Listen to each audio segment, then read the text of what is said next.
New World Forum de cette semaine choisit de rendre hommage à un des grands artisans de la section du Togo à la souveraineté internationale le 27 avril 1960, Sylvanus Olympio, puisque c'est de lui qu'il s'agit, le parcours d'un héros national. Et pour cet exercice, nous avons invité au plateau de New World Forum docteur Alourou Mama. Docteur, bonjour. Bonjour, monsieur Gilles. Merci d'être avec nous. Vous êtes Merci. docteur en histoire contemporaine. Vous êtes enseignant vacataire à l'université de Lomé, Sylvanus Olympio. Vous le connaissez très bien. Et pour avoir animé d'ailleurs cette semaine plusieurs conférences sur le personnage. Oui, tout à fait. Merci beaucoup. Et je le disais, Gilles, merci beaucoup également à la chaîne New World qui nous donne l'occasion de venir parler de certains faits marquants de l'histoire contemporaine de notre pays à nos compatriotes. Sylvanus Olympio, on les connaît bien à travers les recherches que nous avons eues à effectuer. Et d'emblée, on peut le considérer comme étant l'une des figures marquantes de l'histoire contemporaine du Togo, l'un des acteurs principaux de la lutte pour l'indépendance du Togo, si ce n'est pas le héros ou le père de l'indépendance. À ce titre, on peut le considérer comme étant le Gandhi du Togo, le Kwame Nkrumah du Togo, le Gamal Abdel Nasser du Togo, ou encore le Mustafa Atatürk de la Turquie. Nous aurons l'occasion de creuser ce sujet. Avec vous, l'honorable Léonardina de Souza, épouse Wilson. Madame de Souza, bonjour. Bonjour, monsieur Boko. Nous sommes heureux de vous accueillir sur ce plateau pour parler de Sylvanus Olympio, que vous connaissez. Vous m'aviez dit à peine dans l'adolescence, quand il disparaissait déjà. Oui, effectivement. Moi, j'étais en classe de 6e. Et à l'époque, nous avions beaucoup d'admiration pour le personnage. Et puis, même au Nouvel An, en famille, on est allé lui présenter les vœux, à lui et puis à son épouse. Et c'est la première fois que vous le voyez? Effectivement, c'était la première fois parce que comme il n'avait pas tellement vécu, du moins étant donné l'âge que j'avais à l'époque, donc il était à l'extérieur et puis peu de temps après, donc quand il était revenu. Donc c'était la première fois. Alors vous voyez, entre frères et sœurs, tout jeunes qu'on était, on était un peu pressés de le voir, de voir la personne. Et quand on l'a vu, on était admiratifs. Parce que son style et tout cela, pourtant c'était juste les vœux en famille, donc son style nous a marqué. Précisez, parce que c'est votre oncle, votre mère est la sœur, même père, même mère de Sylvanus Olympio. Elle s'appelait Emma Epifanio Olympio. Ils sont de même père. Même père, pas de même mère. Ils sont de même père. Donc c'était la famille très rapprochée. Madame Léonardina de Souza, épouse Wilson, est déléguée nationale des dames de l'Union des forces de changement, le parti que dirige Gilchrist Olympio, fils de Sylvanus Olympio, et deuxième secrétaire parlementaire à l'Assemblée nationale. Et notre troisième invité va nous rejoindre d'un moment à l'autre. Il s'agit de Jean-Emmanuel Gnagnon, il est homme de lettres. Docteur Gnagnon va nous rejoindre au cours de cette émission.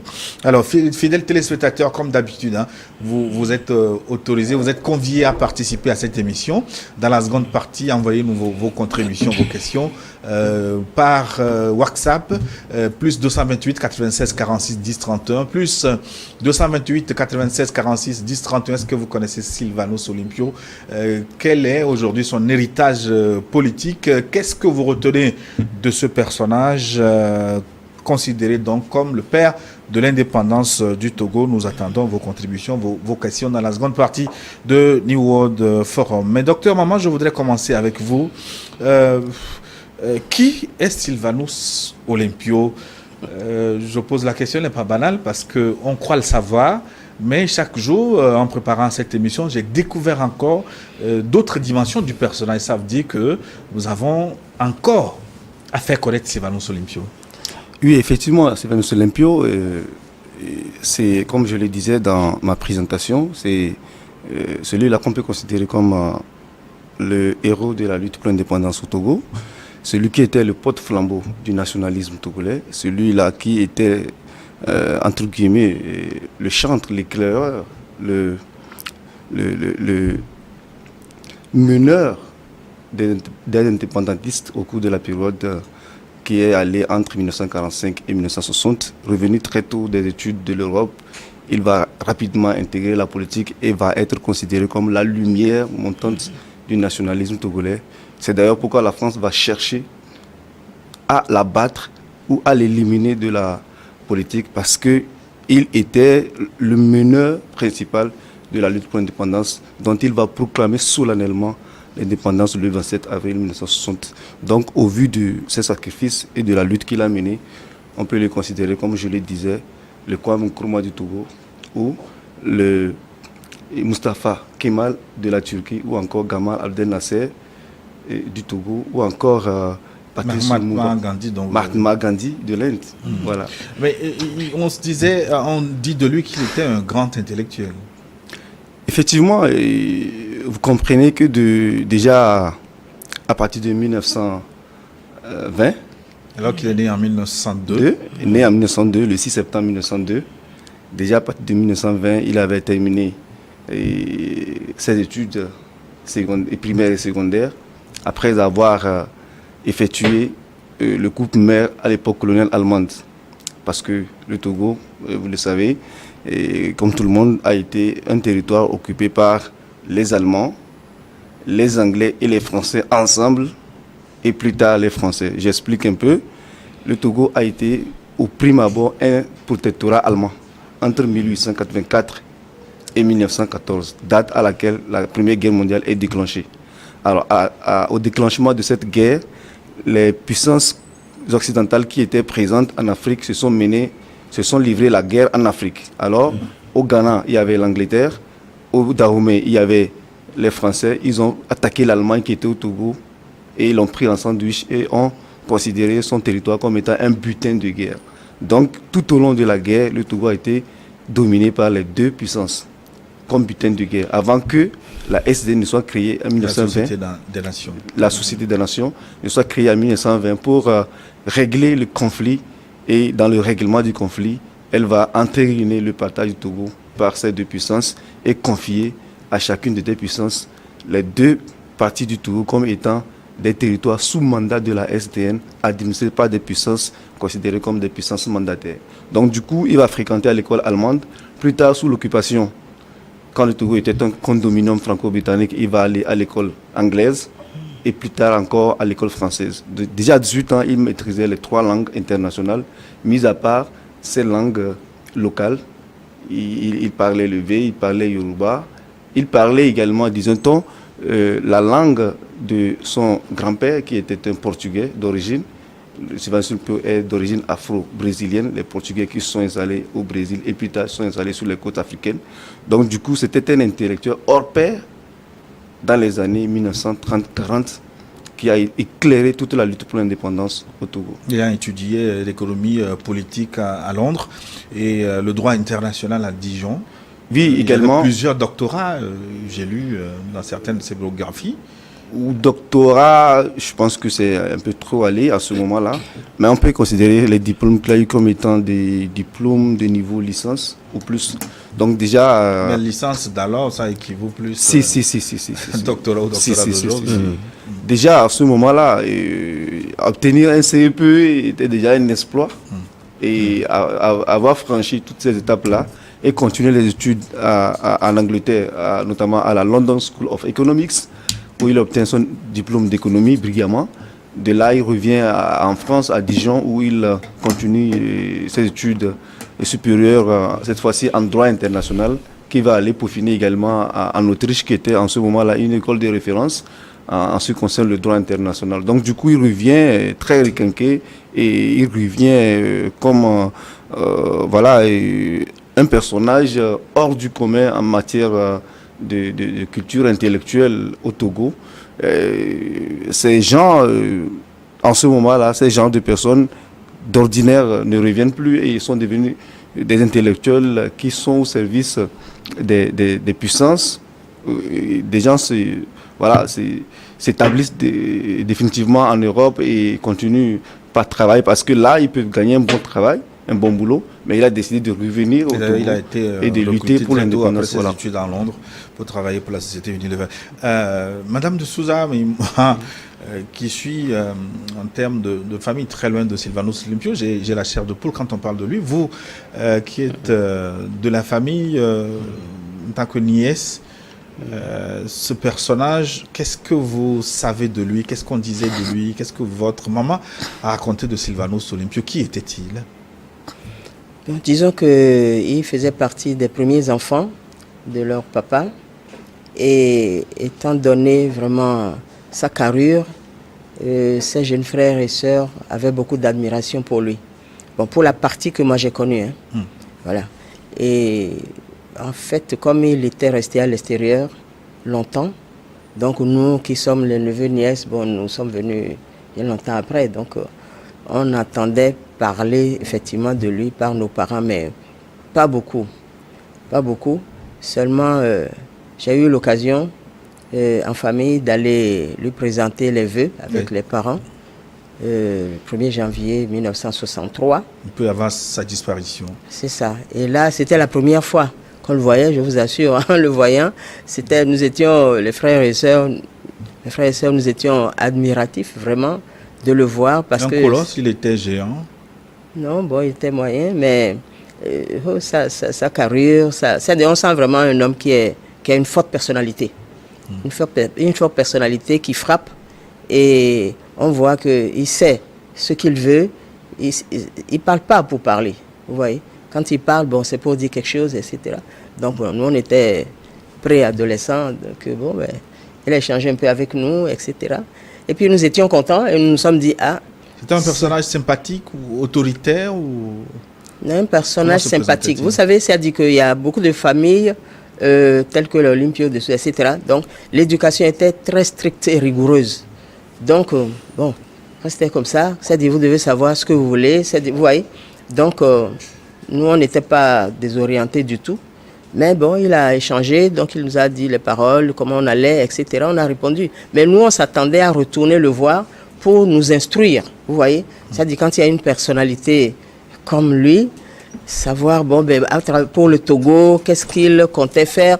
Donc, nous, tout petit, on pensait pouvoir avoir l'occasion de le revoir et d'échanger un peu avec lui. Mais une semaine après, il y a eu cet incident tragique, alors qu'il a coupé le souffle à tout le monde.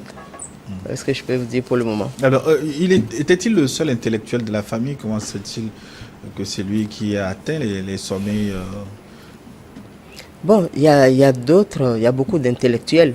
Il y a d'autres qui sont restés, c'est-à-dire au niveau Ghana, c'est-à-dire anglophone, etc. Mais lui, il avait la chance qu'il avait la culture anglophone, francophone, et puis bon, côté allemand, vous voyez. Je ne sais pas si vous avez la réponse, mais pourquoi il a choisi le Togo alors qu'il est né dans le Togo britannique à Kwando? Pourquoi il a choisi plutôt de faire carrière dans le Togo qui était plutôt sous domination des Français? Ben, je crois que après il y a eu, je crois que de la part à la suite de la défaite de l'Allemagne, je crois qu'il y a eu la séparation, vous voyez. Donc c'est pas, lui n'a pas choisi, ça lui est tombé dessus comme ça, vous voyez. Après la défaite de l'Allemagne, donc ce que Dr Alaroy dit tout à l'heure, donc il y a une partie qui est allée au Ghana, une autre partie au Dahomey. Bon, donc c'est tombé comme ça. Il aurait pu rester dans le Togo britannique, là où il est né. Bon, ben, la maison familiale était à Agoué, qui se trouvait dans le Togo. Ouais. Parce que la frontière, jusque là-bas, si on parle de frontière, la douane, comme on disait, se trouvait à Grand Popo. Effectivement, donc, votre grand-père était à Agoué. Il récupérait les esclaves vendus pour les réimplanter. Vous savez, bon, dans tout ça, vous savez, ben, il a épousé la maman de Festival Olympio, donc qui est de Corbongou, qui s'appelle Fidelia. Voilà, Fidelia Afé. Fidelia Afé. Donc vous voyez, bon, ce que vous avez dit par rapport à ce qu'il a fait, donc l'action même. Ben. Non, dans le bon sens, il ne récupérait pas pour vendre, mais lui plutôt il récupérait pour les aider. Les esclaves, oui, et effectivement pour les rapatrier, donc pour les faire revenir sur leur terre natale. Nous sommes rejoints, comme je l'ai annoncé, par Jean-Emmanuel Gnagnon. Gnagnon, bonjour. Bonjour, Gilles. Parlons de Sylvanus Olympio. Qui est-il pour vous?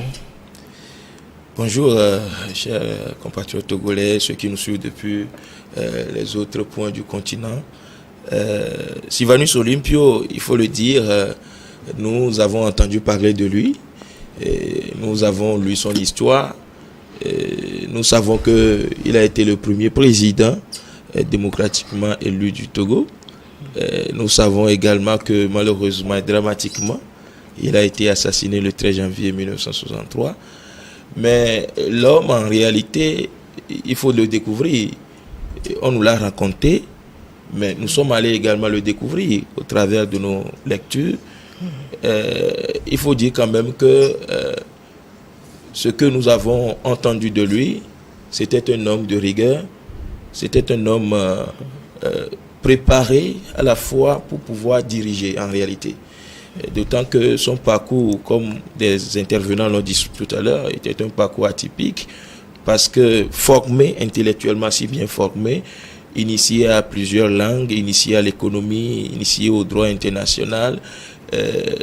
Il a exercé comme entrepreneur en réalité, comme agent commercial. Il était très fort dans le négoce, ce qui montre en réalité que c'était un homme bâti pour pouvoir construire et aussi pour pouvoir diriger.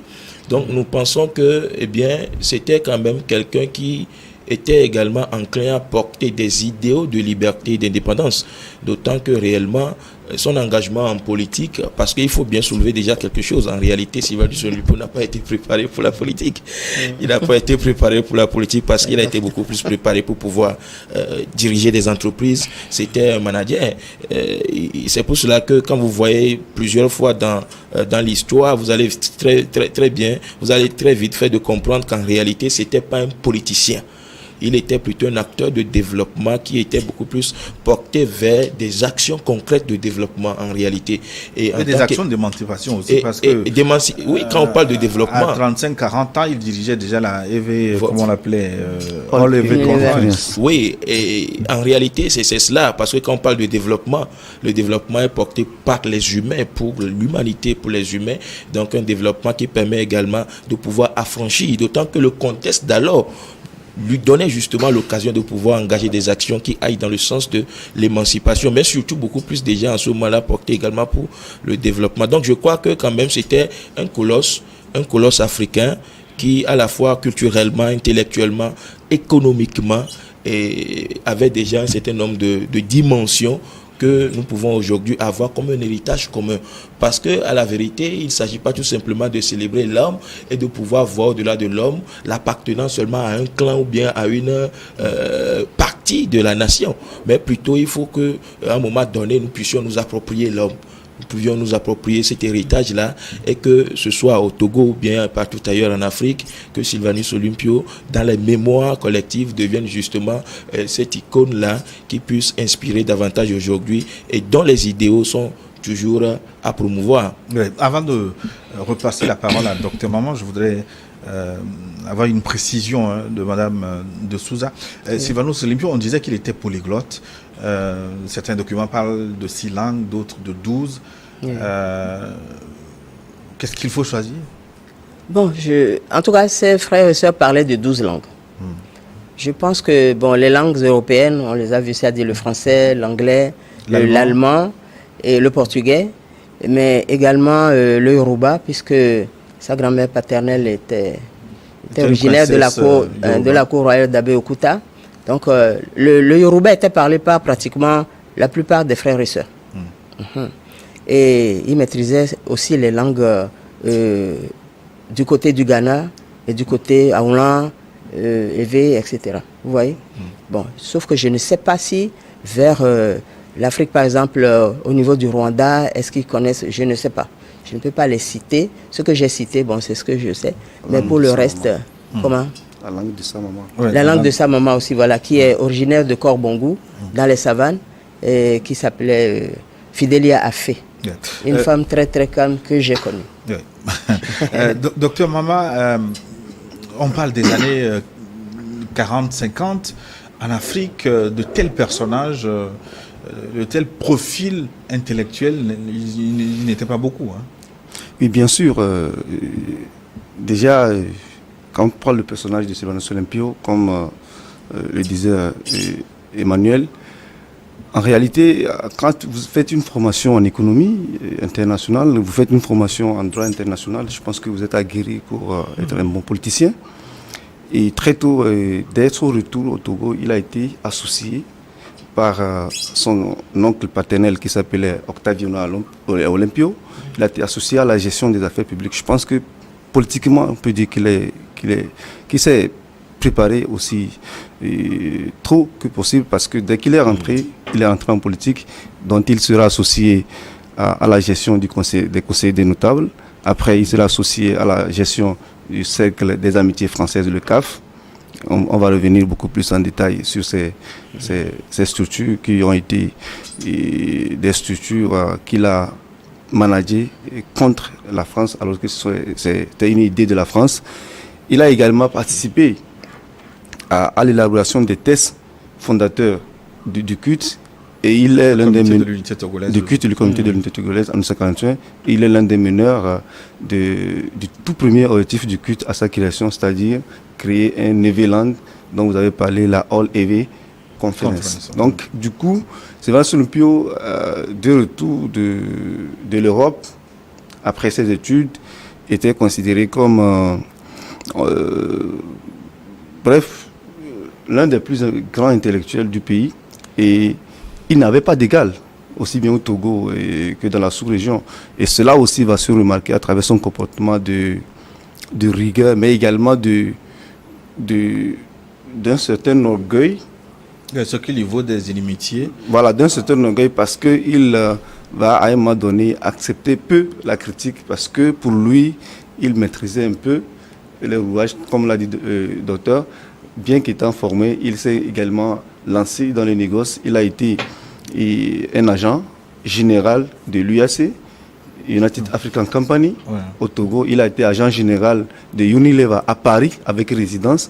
Donc, bref, c'est quelqu'un, c'est un peu de tout. Il a un peu de tout. Il est un personnage hors pair.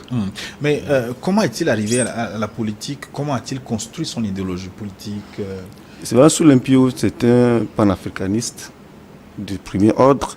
C'est un personnage libéral et anticommuniste. Il est ceux-là qu'on peut considérer comme les pères fondateurs des nations africaines. D'ailleurs, le jour où il a été attaqué, il était en train de rédiger les textes. Il faisait partie de ceux qui rédigeaient les textes pour la création de l'Union africaine. Donc, du coup, c'est un panafricaniste. C'est une idéologie qu'il a habitée et qu'il a promue tout au long de sa vie. Même si on va le voir après avec l'autre panafricaniste d'un côté, Kwame Nkrumah. Il se disait qu'il ne s'entendait pas beaucoup. Le courant ne passait pas très bien, mais c'était aussi un panafricaniste. On peut aussi, comme l'a dit... Mais comment vous l'expliquez, le fait qu'ils soient tous deux panafricanistes, alors qu'ils ne s'entendaient pas? Oui, ils étaient de paradigmes différents. Pour le président Kwame Nkrumah, il fallait tout de suite, à la fin de l'indépendance, créer une Union africaine à l'image des États-Unis.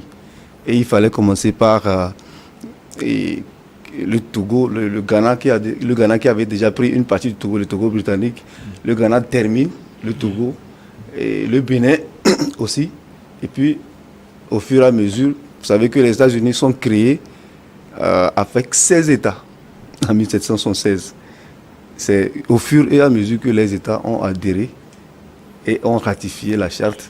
Donc ça fait aujourd'hui un État d'une cinquantaine de pays. Donc lui, il était un panafricaniste qui s'inscrivait sur ce paradigme. Alors que pour Sylvanus Olympio, nous sommes indépendants, oui, mais il va falloir chercher d'abord à asseoir dans nos pays une nation, d'abord avant de penser à se regrouper. Donc c'est dans la méthode que les deux ne s'entendaient pas.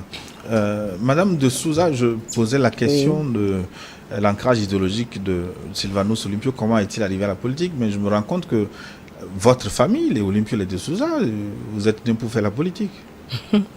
Bon, oui. En fait, je crois que c'est le fait de vouloir le bien du prochain. Vous voyez, dans l'éducation, on parle de sa rigueur, etc. Ça fait partie, en fait, du schéma d'éducation qui a été donné. Donc, et puis aussi, ils sont chrétiens. Vous voyez? Donc, c'est vouloir le bien d'autrui. Je crois que le docteur Maman. Oui, docteur Maman. Oui, si vous permettez, donc, par rapport à ce que l'honorable de Souza a dit, il faut dire que l'ancrage dont vous parlez, on peut le retrouver dans la famille Olympio. En fait, quand on parle des Olympios, des De Souza, des d'Almeida, des Da Silveira, ce sont des populations d'origine afro-brésilienne, souvent des affranchis de l'esclavage, qui sont revenus s'installer sur la côte, d'où ils sont partis, notamment à Ouida. Les Olympios, de retour, sont installés à Agoué. Donc c'est là-bas que le grand-père des Olympios s'est installé. Donc c'est lui qui a donné naissance à Elpidio Epifanio Olympio, dont la famille de Elpidio Epifanio Olympio va naître Sylvanus Olympio. Il avait 30 enfants. Mais l'un des enfants, donc l'un des frères de Sylvanus Olympio, fait partie des tout premiers Togolais à dire non à un certain comportement de la colonisation. Déjà à partir de 1900, Octaviano Olympio, l'un des oncles ou frères de Sylvanus Olympio, a écrit une lettre au gouverneur du Togo d'alors, le gouverneur Fonsetch, pour lui expliquer leur refus de la manière dont il gérait le pays. Déjà, c'était un nationalisme dans le temps. Donc, on peut dire que c'est un ancrage de la politique au sein de la famille. Et que s'est-il passé jusqu'à ce qu'il écrive cette lettre?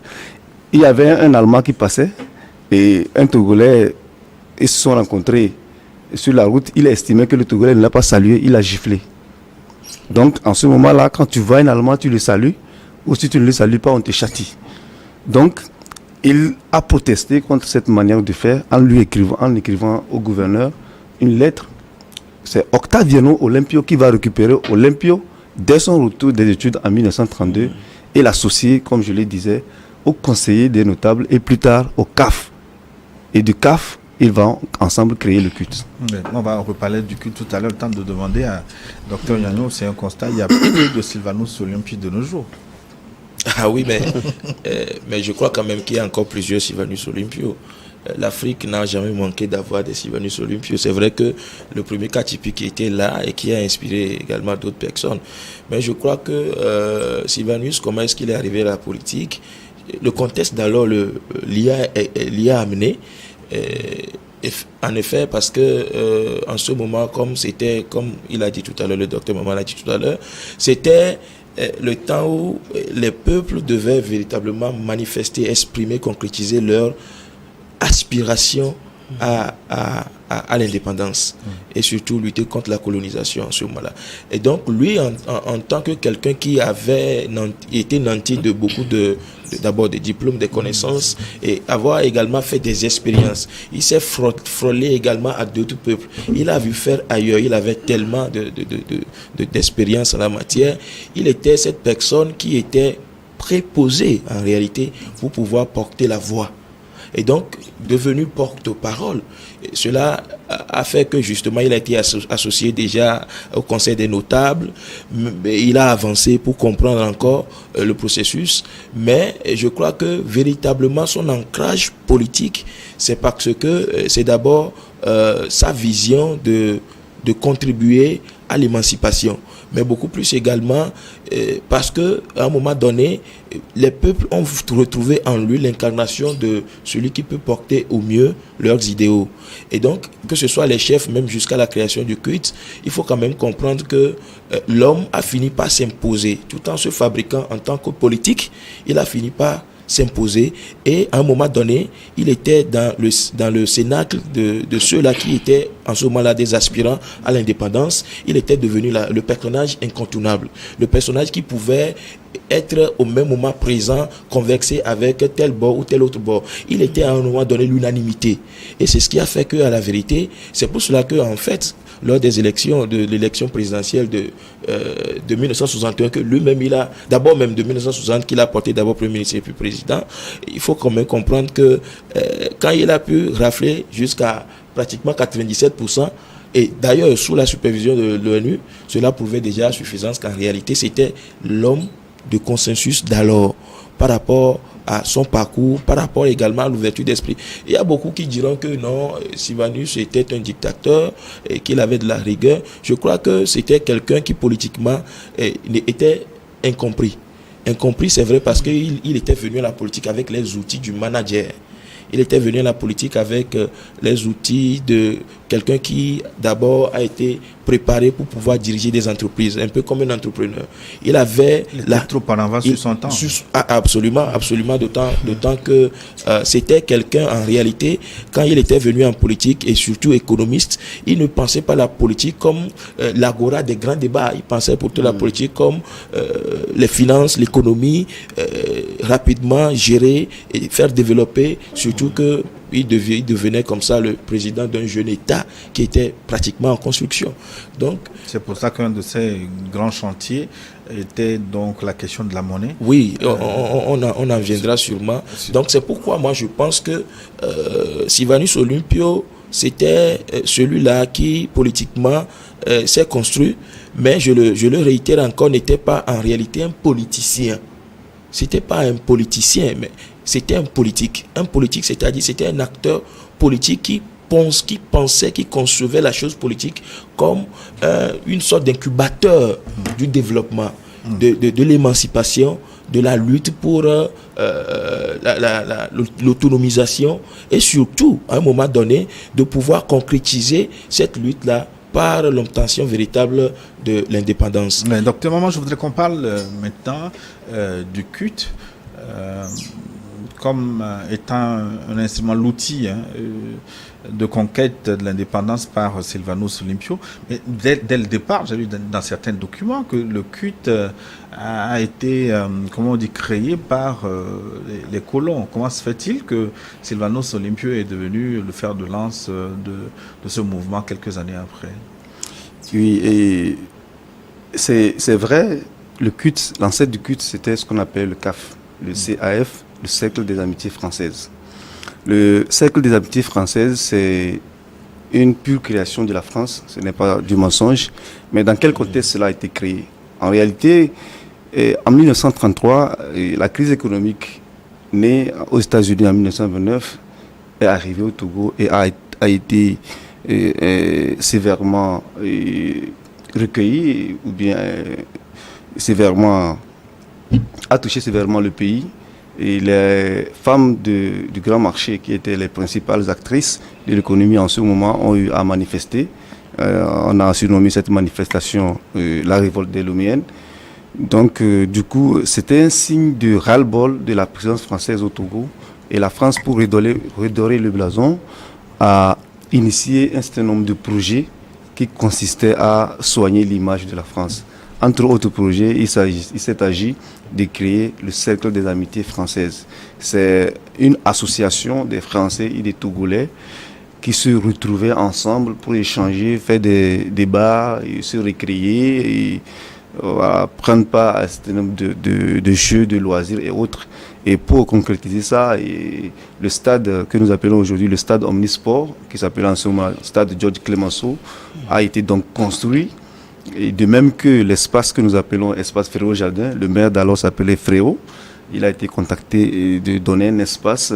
Et quand il a donné l'espace a été baptisé espace Fréau-Jardin. Donc aujourd'hui, espace Anani Santos. Oui, par Anani Santos, au moment de la lutte pour l'indépendance, où les gens ont transformé cet espace-là en un lieu de rencontre et de meeting. Donc, dans la ferveur nationaliste a fait qu'on a vite fait de changer l'appellation de cet espace-là de Fréau-Jardin à Anani Santos. Mais il faut reconnaître que l'espace Fréau-Jardin a toujours été l'une des appellations les plus courantes jusqu'à aujourd'hui. Donc, du coup, Sylvanus Olympio, de retour des études va être associé au CAF. Il fait partie de l'association, il va même être secrétaire général, parce que la France ne voulait pas prendre le devant de cette association pour qu'on dise que c'est elle toujours. Donc c'est elle qui a créé, mais la gestion revenait en réalité aux populations locales. Donc du coup, en 1941, Sylvanus Olympio et ses compères, notamment son oncle Ottaviano Olympio, ils vont, lors du changement des membres du bureau, modifier les tests pour que ça devienne un parti politique en création. Parce que l'idée était déjà en projet que la France allait permettre aux Togolais de créer les partis politiques à la fin de la Seconde Guerre mondiale. En 1941, on était en pleine guerre. Et vous savez que dans les territoires coloniaux, après la guerre, plus rien n'a été comme avant. Il y a eu des velléités indépendantistes qui sont nées.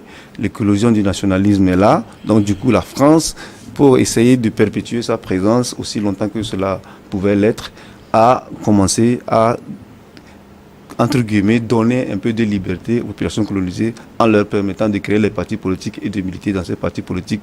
D'autant plus qu'avec le retour de Gaulle, il fallait mettre sur pied une constituante et élaborer la constitution de la 4e République de la France. Donc du coup, Sylvanus Olympio, dès que la chance va leur être donnée de créer les partis politiques en 1945, ils vont transformer les tests de cette CAF-là pour la transformer en parti politique qu'on va appeler le Comité de l'unité togolaise CUT, dont le tout premier président sera Agostinho Paz de Souza. Alors, avant de repasser la parole aux autres, je voudrais une explication. On a dit, Sylvanus Olympio a été le premier porte-parole de la OLV conférence, ce qui fait que dans certains courants, il est considéré comme l'homme des évêques. Alors, ce choix qui lui est collé à la peau, est-ce que ça n'a pas été contre-productif dans son parcours politique? Tout à fait, ça a été contre-productif à partir du moment où la France va récupérer cela pour manipuler les populations du Nord, ce qui va conduire en 1951 à la création d'un parti régionaliste qu'on a appelé l'Union des chefs et populations du Nord, UCPN, en leur disant tout simplement que, si vous acceptez suivre Sylvanus Olympio et ses compères et que nous, les Français, nous partons, je vais vous dire, nous, les Français, nous avons commencé par développer le Togo par le sud, on n'est pas encore arrivé au Nord. Si nous on part, vous allez encore être colonisé. Est-ce que c'est une instrumentalisation ou une réalité? C'est une Parce que l'idée de l'unification des évêques, c'est pas une fabrication. En 1946, lorsque le culte a été créé, les fondateurs du culte avaient un seul objectif, créer un État évé, ce qu'on appelle la Eviland. Donc le Eviland devait être un territoire qui devait prendre une partie du Bénin, une partie du Togo et une partie du Ghana. Sylvanus Olympio a été même jusqu'à la tribune des Nations Unies parce que le Togo en avait cette possibilité. Le Togo n'était pas une colonie de la France, mais plutôt un territoire sous tutelle de l'ONU administré par la France. Ce qui voudrait dire que les Togolais, s'ils ont une revendication à faire, ils en ont le droit. Contrairement aux Dahomey que la France colonisait, dont elle ne rend compte à personne, la France gérait le Togo et rendait compte aux Nations Unies et les Togolais avaient la possibilité d'aller faire des revendications, ce qu'on appelle les pétitions. La toute première pétition de Sylvanus Olympio a été celle de réclamer la création d'un État évé. Donc, cette initiative va être un échec total et tout de suite, Sylvanus Olympio et ses camarades du CUT vont tout de suite réajuster le tir et maintenant changer d'objectif. L'objectif qu'ils ont changé, c'est celui de réunir les deux Togos, le Togo britannique et le Togo français réunis et proclamer l'indépendance du Togo tel qu'il était à l'époque allemande. C'était leur objectif jusqu'à l'indépendance du Ghana en 1957, indépendance qui entérine l'annexion totale ou bien définitive du Togo britannique. Et donc, ils vont alors se recentrer sur le Togo français dont il va proclamer l'indépendance le 27 avril 1960. Oui. Docteur Gnagnon, est-ce qu'on peut considérer cette propension à réunir le peuple évé comme un péché originaire, entre guillemets, de Sylvanus Olympio? Oui, en réalité, en ce moment, cela ne pouvait pas se lire directement comme cela.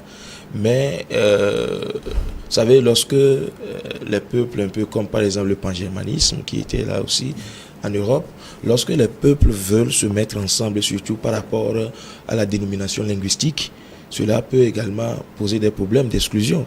Et surtout que si le territoire que vous partagez, vous n'êtes pas, par exemple, la seule ou les seuls interlocuteurs ou les seuls locuteurs de cette langue-là sur le territoire, ça, vous comprenez qu'il peut y avoir des problèmes.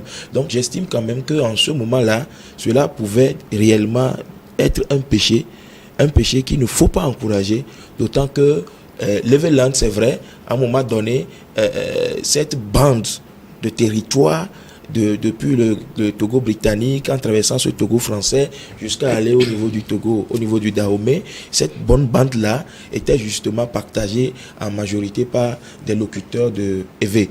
Mais le fait justement de pouvoir essayer de le concrétiser par la création, soit d'un État ou d'une nation, posait en ce moment-là véritablement problème.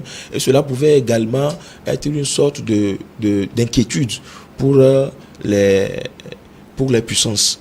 Pour les puissances, en quel sens? Parce que en ce moment où d'abord le français ou les Anglais qui étaient là, le français qui était là également, ne pouvaient pas concevoir qu'en fait c'était une sorte d'émancipation linguistique.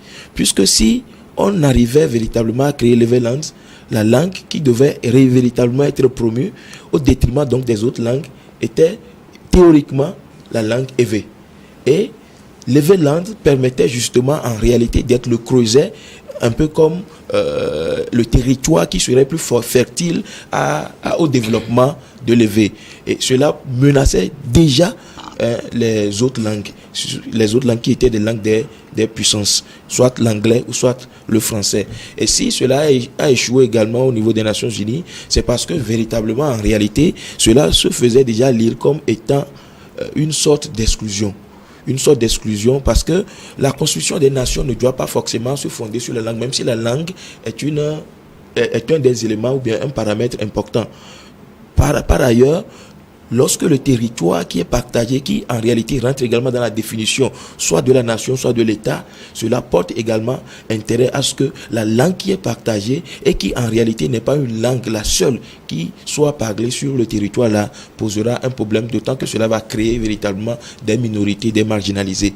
Donc je crois que théoriquement, dans mon analyse, en ce moment-là, cela pouvait véritablement être conçu comme un péché et cela devait réellement devenir comme un péché originel, d'autant que justement ils ont été obligés de rectifier le tir pour qu'en réalité on passe plutôt le Togo dans sa globalité post-coloniale. Mais Madame de Souza Wilson, Sylvanus Olympio, est-ce qu'il travaillait avec les autres? Vous êtes de la famille, les Olympio, les de Souza. Est-ce que vous intégriez les autres dans votre façon de voir les choses, dans votre façon de voir le Togo?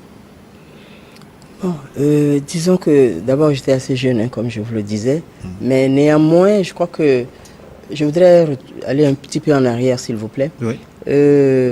Par exemple, comme il a été épaulé par son oncle, Octaviano, en fait, son papa ne souhaitait pas qu'il fasse de la politique. Son papa le lui refusait. Mais comme il était très engagé, donc il a continué.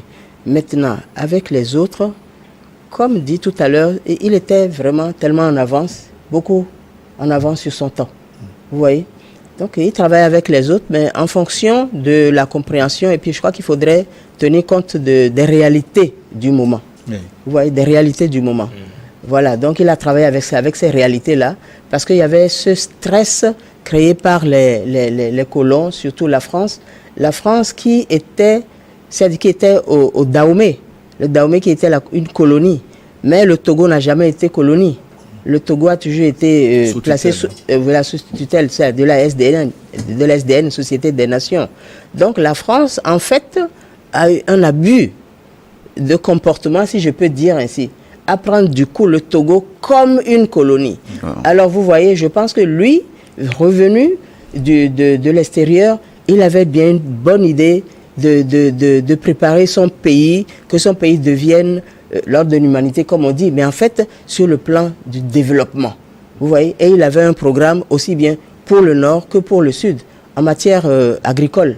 Vous voyez, mais avec la pression de la France, c'est pour ça qu'il voyageait souvent vers l'extérieur, vers les Nations Unies, pour réclamer que la France arrête ce qu'il faisait, parce que ce n'était pas admis. Et il rappelait tout le temps que le Togo n'était pas une colonie. Est-ce que vous voyez? Donc je crois que cette pression qu'il recevait de la France a dû certainement le pousser à réorienter peut-être son approche idéologique, vous voyez. C'est ce que je vois. Hein. Et puis, je voudrais ajouter aussi quelque chose, excusez-moi. En fait, son grand-père paternel était métis portugais et sa maman, à lui, était amérindienne. C'est-à-dire une dame issue du mélange d'Indiens d'Amérique et de Noirs. Je voudrais préciser cela aussi. Oui. Cette précision. Même pour les de Souza aussi, c'est pas.